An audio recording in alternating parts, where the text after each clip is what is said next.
Welcome to Global Insight Weekly. I'm Daniel Harrington, the Chief Operating Officer at Intelligence Fusion. I'm here today with my operations team. We're about to give a brief overview of global events over the last 7 days. So without further ado, I'm going to introduce you to my team.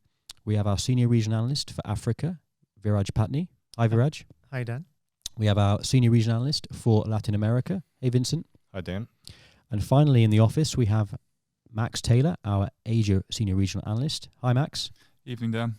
We also have remote, who's traveling at the moment, our global security analyst, Chris Bow, who will be calling in a minute to give a synopsis of Europe and North America.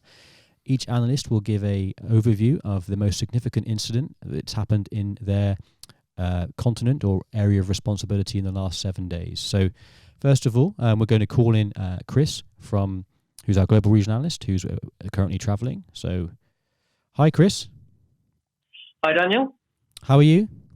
I'm very good today. How are you? Not too bad, thanks. Could you give me an overview of the most significant incident that's occurred in Europe in the last 7 days? Yeah, of course. So on Tuesday, there was quite an interesting case in the Sutton Leach area of St Helens, in between Liverpool and Manchester, which police found and seized 57 guns and other weapons in a major weapons cache discovery. Interesting. Was there any idea who the perpetrators were or the organisation? Well, a single male suspect was arrested, but interestingly, it was discovered that he had managed to come into possession of all the weapons entirely legally and seemingly had no terrorist links. However, a full police investigation was launched in order to discover how he was able to acquire quite so many weapons and his intention for them. Okay, interesting. And moving over to North America, what's been on your radar this week? So quite a big news story that appeared both in the national and international press was the mass shooting in Jersey City, where 6 people were killed, including 1 police officer and 2 gunmen. And it was all involved about a shooting in a business owned by a Jewish businessman. Was there an anti-Semitic theme behind that attack? Well, while the police stated that the attack had nothing to do with terrorism, the mayor of New Jersey believed that it was an anti-Semitic attack. And as such, security was increased in areas with large Jewish populations, both in New Jersey City and neighbouring New York City. Well, thank you for that, Chris. We'll now move on to Viraj, our Senior Regional Analyst for Africa. What's been going on in Africa in the last 7 days, Viraj? So the notable incident in Africa this past week is a complex attack in Niger, near the border with Mali, in a remote village called Inatis. All right, and any more details on the casualties for that attack? So 71 soldiers were killed in that attack, which is unprecedented in many ways. I think, if I'm not mistaken, it is unprecedented. The attack was carried out using artillery shells, suicide vehicle-borne ID. Do you think there's any potential perpetrator that may have come across the Malian border? I noticed the attack is quite close to the area. Yeah, so the attack occurred in Atis, as aforementioned. This attack is likely to have been carried out by the Islamic State. Oh, interesting. Okay, thank you. And moving on to Latin America.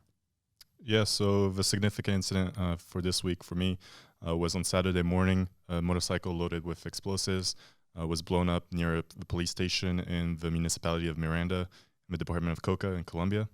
The blast itself wasn't as big as previous vehicle bombings in Colombia this year, but still led to 1 injury and damages to residential and commercial buildings nearby.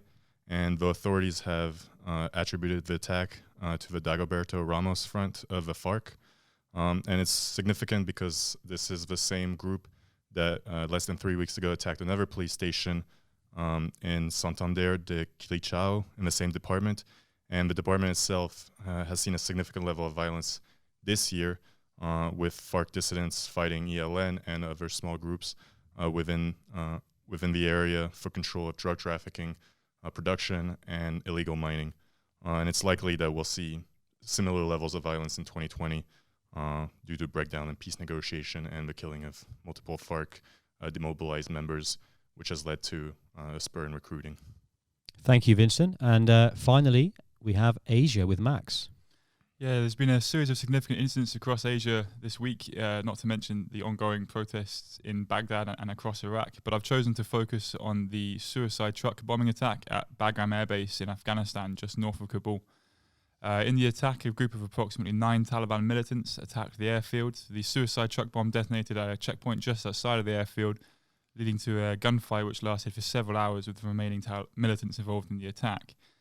Taliban were quick to claim the attack, and they were also quick to justify the attack, claiming that by attacking during the ongoing peace talks, this is no different to the US carrying out airstrikes across Afghanistan during the peace talks. However, in the past, the US and Donald Trump in particular have pulled out of peace talks as a result of complex attacks which targeted US and Afghan personnel. So it's unclear at the moment whether the US will pull out of the current peace talks as a result of this very attack. Going forwards, the Taliban seems like they are looking to approach these peace talks from a position of strength, and it seems likely that this attack was a way of trying to show the US that they are, in fact, in a position of strength. Thanks, Max, and thanks, everybody. That sums up really our global incident wrap-up and today's session. Please sign up to our mailing list to receive next week's episode. The links are on social media, and you can find the links on the comment section of our social media posts. So thank you all, and we'll speak next week.